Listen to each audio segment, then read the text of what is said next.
That's something. I'm thinking about something. Okay, so I've been seeing a lot of videos on what makes a person a woman or what makes a person a man, right? And it asks people, like, what makes you more of a woman or more of a man than I, right? And this is for a transgendered, surrounding transgendered communities. And one person was like, I can't even answer the question because biologically, I am that gender, right? It was like a group of men. Um, some part of the group were transgendered, some part of the group were born as that gender, right? And the guy that was born as a man was like, I can't answer the question because biologically I am a man. I was born a boy. Um, and he pretty much going out down the line of um, people that say I want to be um, a gender that they were not born as. It is like appropriating the gender itself, and I can kind of see some truth into it because technically that is what it is, right?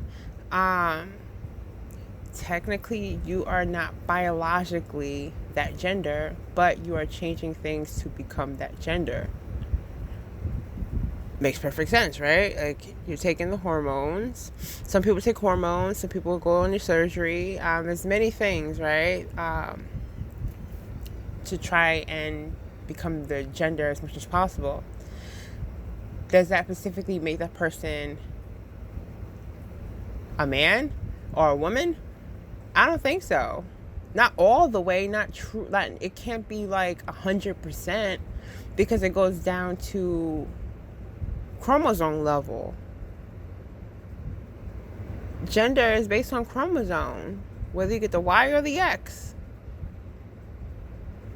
I think what is it? It's like an extra Y or something like that. I gotta go back into class, obviously. So please don't quote me on everything, but it is down to it is down to the chromosome. If I had a different chromosome, then or the other chromosome, right? I think it's like you have either one extra or you have one less, something like that, or something I forgot. But this is what happens when you don't refresh yourself and you forget things and you're just like, oh damn, I wish I could remember. It's somewhere in that brain of mine, somewhere in that long-term memory, but I think it really does go down to chromosome. um, yes, I honor and respect people in their lives, right? I respect where you are in your life. If you want to say that, I don't want to be this or I don't want to be that gender, I get it. Like, I respect you as a person. Can I say that that person is 100% truly that gender? If I was asked that question, only if I was asked that question, then I can't say 100%. No, I can't say 100% because 100%, unless your DNA is saying that you are that gender, then you can't completely be, right? But I can say that yes, that is a man or a woman. Some people, they should try very, very, they do a lot, we all do a lot to become who we are, in whatever capacity that is. So I understand, like I get it, and I understand the hardships that come with that, and having to prove yourself when you really shouldn't have to prove anything at all. As a black woman, I have to prove every day. I have to prove every day, and it's crazy because just like I'm in a place where I've been told, like, I couldn't even wear my hair. I couldn't even wear the hair that was naturally coming out of my own scalp because it wasn't appropriate in that person's eyes. It wasn't acceptable. It wasn't accepted. And I had to pretty much prove my beauty, because that's not what the standard of that person, it wasn't the standard of the person think it should be. And it's sad, and it sucks that it even has to be like that, you know? And it's to the point where it's just like, I ain't gotta prove a damn thing. I used to say, the only thing I gotta do is be black and die. But now it's just like, the only thing I gotta do is please God and die. That's the only thing I'm required to do. Please God and die. That's the only things that are expected of me, right? This is what's gonna happen. So at this point, it's just like, whether you don't like the hair that grows out my head, you don't like the color of my skin, you don't like, you don't like that I have whatever body parts I got, right? You know, like my facial features, I don't care at this point. This is what I was born with. Like, I accept it for what it is, right? And it's like truly becoming to accept yourself. Tired of jumping through hoops, trying to be accepted by population, when in all actuality I have to be accepted within myself. Like, I gotta be cool with me. I'm happy with me, so it's just like, if you ain't happy with me, then honey, I don't know what to tell you. But one question that you should be asking yourself, are you happy with yourself? Because I think that if we took less time being unhappy with other people and focusing on ourselves to see if we're 100% happy with ourselves, we wouldn't have enough time to be unhappy with everybody else. We really wouldn't. Our lives are complicated. We have a lot of shit going on, right? Even the most people that have the most routine, mundane lives still have a lot going on.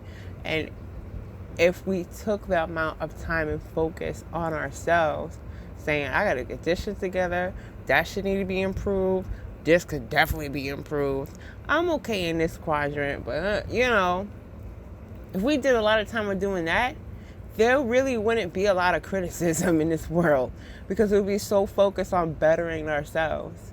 The more time that you start focusing on your shit, focusing on your fuck ups, your sins, like your mess ups, and really trying to, like, let me just do better, right? Let me just, every day a little bit, let me just try to do better. I don't care if it's the smallest little move, right? Because there are times where I've crawled, like snail crawled, and it's just like, you should be so much farther ahead than you should. Well, I didn't get to that epiphany, but thank you that you're able to see it. Like, thanks, I will get there. And, everybody has something to teach. I get to see somebody else's life and be like, okay, I learned from that.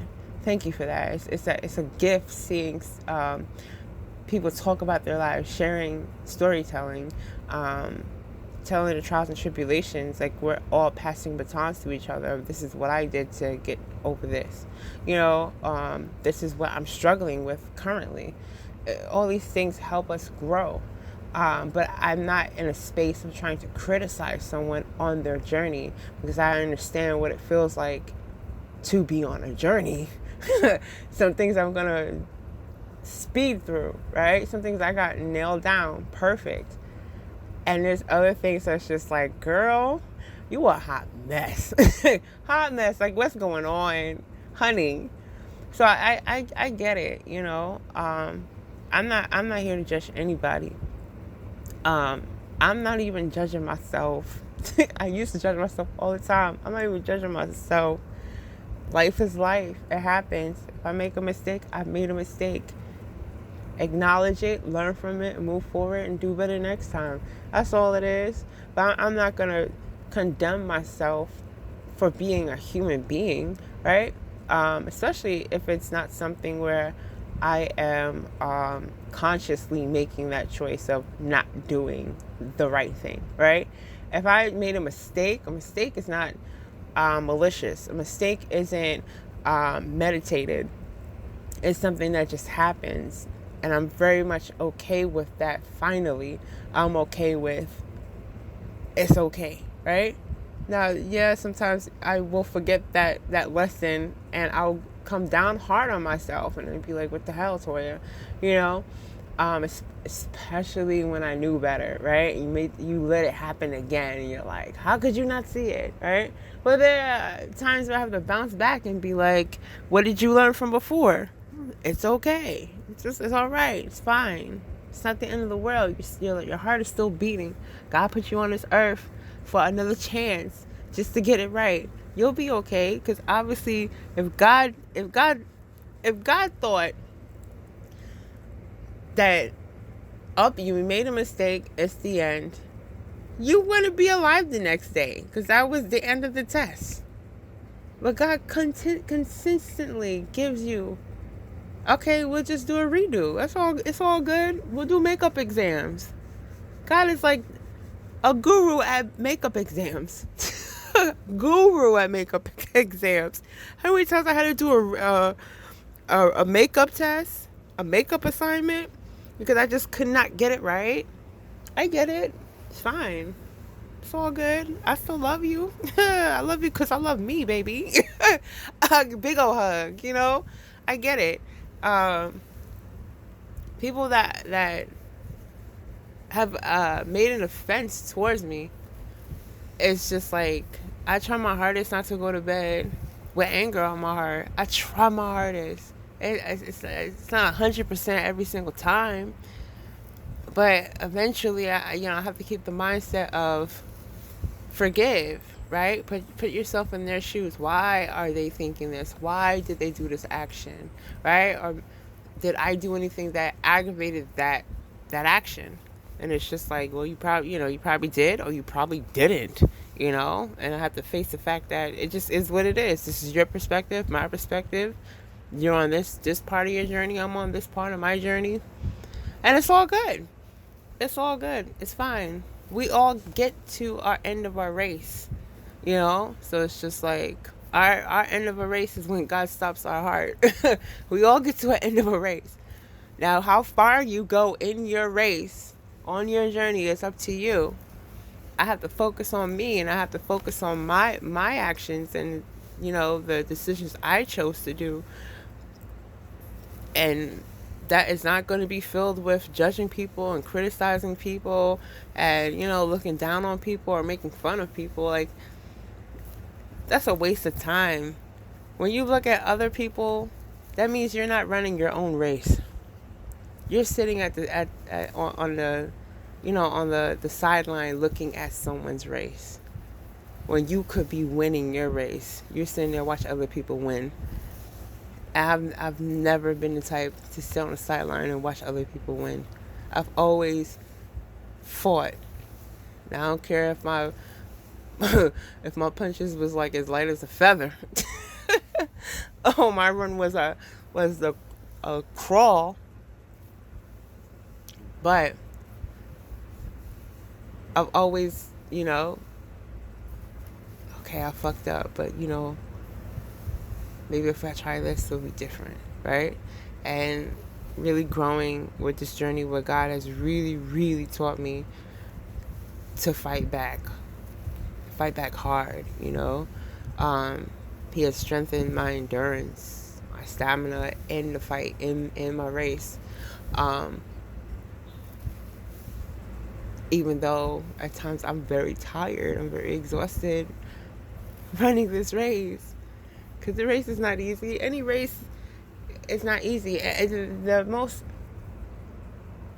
most fastest runner still gets winded at some point in time. Can't run forever. You will get tired.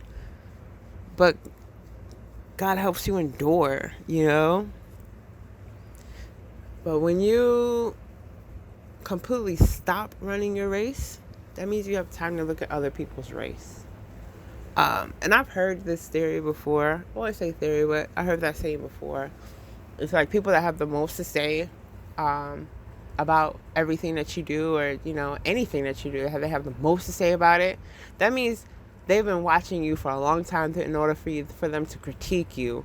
And the more detailed and often that they do critique you, it shows the amount of time they're actually not running their own race, because they have so much time to study. It takes a lot of time to learn something.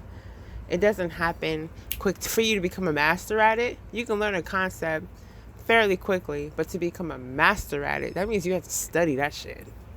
So if if that person knows all your moves and they're sitting there like, well, you should have went 1 degree to the right, that means they've been watching you from the time you started till now. Shit. Hey, your biggest fans. Look at it like that. Look at it like that.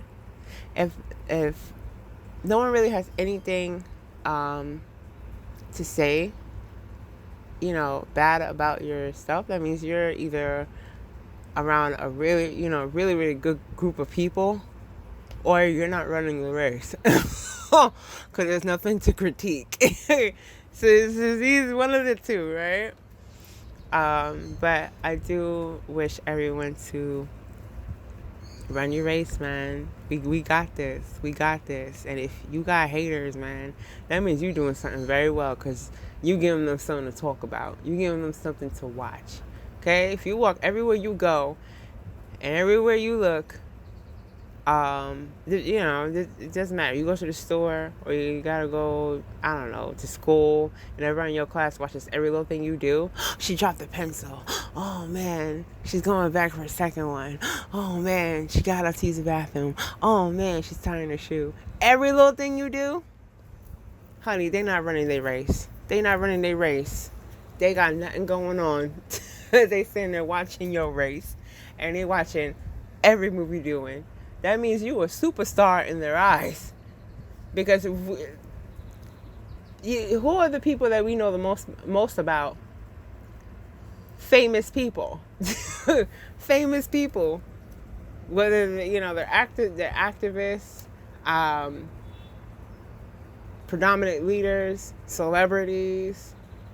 Celebrities are prominent leaders in their field. So it's just like, whether you're a prominent leader, that means you're doing something right. So it is what it is. People are always going to look at someone that's doing it. So don't be so hard on yourself, because you're killing it, and you're killing it well. You're doing it. You're slaying it, boo. You're slaying it, bro. You're shining. And it's okay. Be cool with that. Be okay with your race. No matter how tired you feel, or how silly you may think you look, you're like NASCAR right now in everybody else's eyes.